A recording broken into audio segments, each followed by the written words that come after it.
Elle dirige une entreprise basée à Sambreville qui est leader du stand d'exposition. Son destin professionnel est lié à un grand événement politico-économique, en l'occurrence le Brexit. Bonjour Laurence Béchoux. Bonjour Frédéric. Alors, on va replanter tout de suite le décor. Quelle était votre vie professionnelle avant le Brexit ?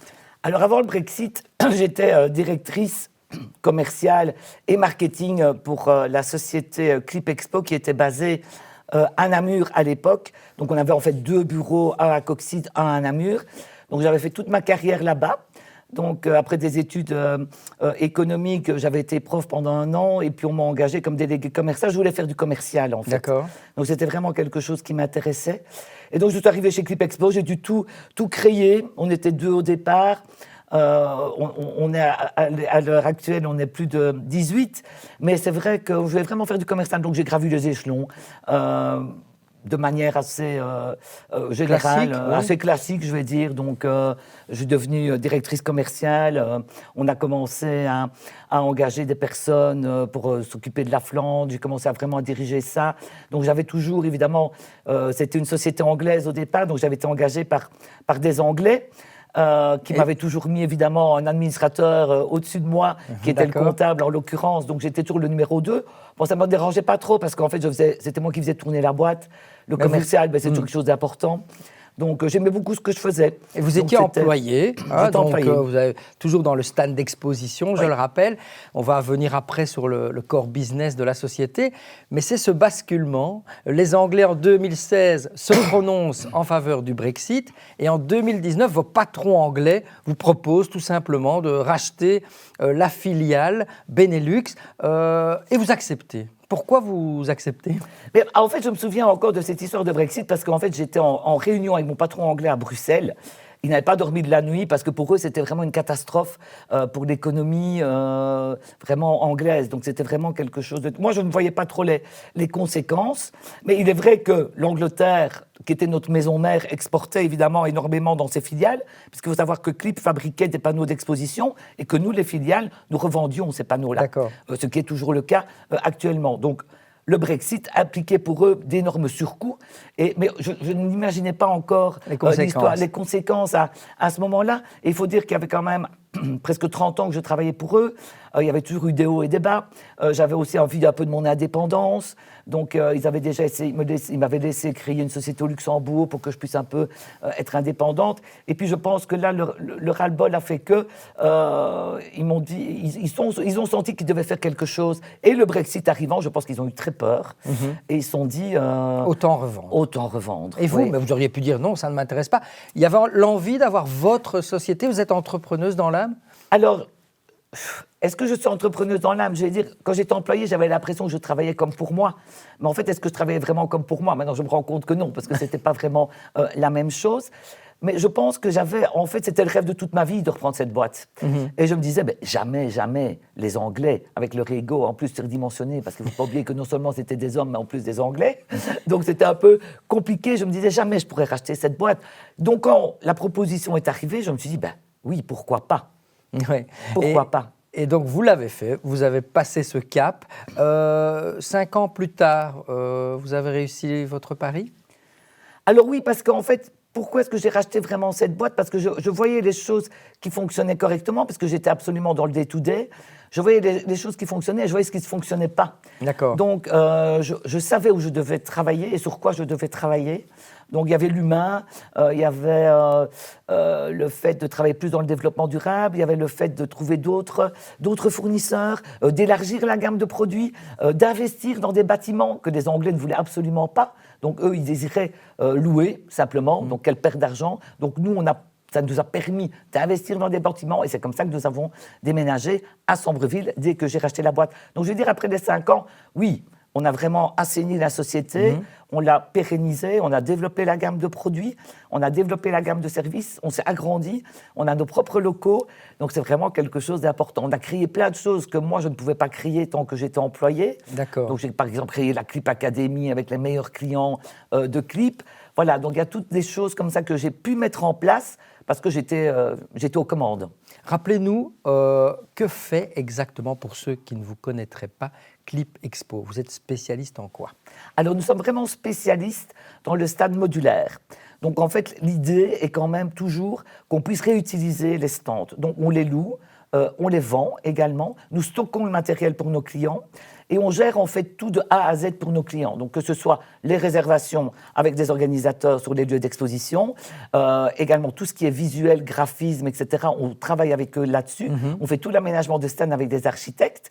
Et puis, alors, on a tout le côté opérationnel où alors on va, évidemment, préparer le matériel, charger les camions, monter, démonter le stand, aussi tout ce qui est plus animation s'il le désire. Donc, on gère vraiment tout de A à Z avec le client. Donc, ça, c'est vraiment notre domaine stand d'exposition.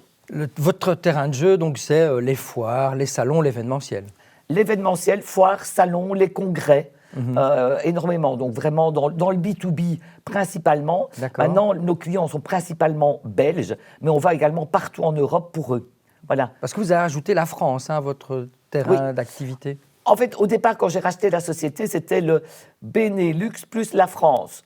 La France n'était pas encore très développée. On a actuellement un bureau à Paris, mais il y a encore énormément de choses à faire en France. C'est un marché différent du nôtre, mais je pense que les Français aiment bien aussi travailler avec les Belges parce qu'il y a un côté sérieux et service qu'ils ne retrouvent pas toujours chez eux. Donc, je pense qu'il y a encore énormément de choses à développer de ce côté-là. Donc, c'est vraiment concentré sur la Belgique actuellement. Comme je vous le disais, on travaille partout en Europe pour nos clients belges. D'accord. Pas que les foires et salons, vous travaillez aussi pour des infrastructures institutionnelles, les régions notamment, les ministères. Vous avez même fabriqué des isoloirs. Oui, tout à fait, parce qu'en fait, Clip Expo, au départ, donc la société anglaise a un brevet de fabrication de panneaux modulables qui s'appelle, d'où le nom de la société, parce qu'en fait, ce panneau a un petit clip et les panneaux se clipent les uns aux autres. Donc, au départ, tout au début de mes activités chez Clip, on ne faisait que la vente de ces panneaux-là. Donc, on a énormément travaillé avec l'institutionnel. Pourquoi ? Parce que ces panneaux sont réutilisables, multifonctionnels, on accroche tout au velcro, c'est vraiment très, très simple. Donc, les gens peuvent l'acheter, le monter eux-mêmes, le démonter. On a également étendu la gamme vers la location de ce système d'exposition. Donc, on travaille énormément avec les institutions. Alors, ce que j'ai oublié de dire, c'est que ce qui est dingue, c'est que quand vous avez racheté la société, on vous propose de la racheter en 2019. Vous l'avez dit, vous êtes essentiellement actif les foires, les salons. À peine un an plus tard, le Covid vous tombe sur la tête. Et donc, là, tout s'arrête, l'événementiel, les foires, les salons. Donc, comment vous avez tenu le cap ? Alors, c'était très compliqué parce qu'en fait, heureusement, on a quand même eu pas mal d'aide du gouvernement, donc on a quand même eu le chômage temporaire. Moi, je ne connaissais pas du tout parce que je n'avais jamais mis personne au chômage. Et puis, j'étais jeune entrepreneur, même si j'avais 50 ans. Donc, on a dû vraiment se renseigner pour mettre tout le monde au chômage. Donc, quelque part, j'avais déjà protégé mon personnel. Donc, il n'y avait plus que moi qui travaillais, qui allait travailler au bureau. Mais il n'y avait plus d'activité du tout. Donc là, c'était vraiment très, très compliqué. Et en même temps, je me suis dit, ouf, si cette société avait toujours été anglaise, les Anglais auraient fermé cette boîte. Et donc, c'était Clip Expo Belgique disparaissait complètement. Donc, on a essayé de se réinventer. Donc, on a essayé de développer tout ce qui est aménagement d'intérieur, parce qu'à l'époque du Covid, fatalement, tout le monde reste chez soi. Donc, tout le monde a envie de quelque part réaménager son intérieur. Donc, on a développé ce type d'activité qui était très complémentaire en fait, du stand d'exposition, parce que quand on fait un stand d'exposition, on aménage un stand. Là, ici, c'était plus de l'aménagement d'intérieur. Donc, on a développé ça. On a aussi eu l'occasion de s'associer avec nos collègues standistes wallons et nous avons créé Stand Up for Wallonia. Nous avons répondu à l'appel d'offres de l'AVIC pour monter tous les centres de vaccination et nous avons gagné ce marché. Et donc, ça nous a vraiment permis de survivre. Donc, je peux dire à l'heure actuelle que c'est grâce à cette association que nous avons survécu. D'accord.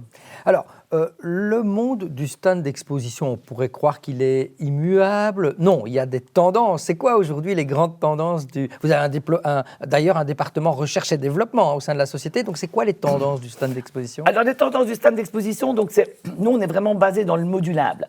Donc, on a aussi investi dans une menuiserie actuellement. Pourquoi ? Parce que de temps en temps, on aime bien faire des éléments un petit peu plus spéciaux sur le stand. Donc, les gens, ils veulent en fait du wow, mais tout en ayant quelque chose quand même d'éco-responsable, mais aussi de réutilisable et de pouvoir avoir, parce qu'on a beaucoup de clients qui ont plusieurs stands sur une année, mais avec des dimensions différentes. Donc le modulable est très important, en ajoutant une petite touche, je vais dire, de design, puisqu'on a on peut créer quelques petits éléments spéciaux pour eux. Donc ça, c'est vraiment...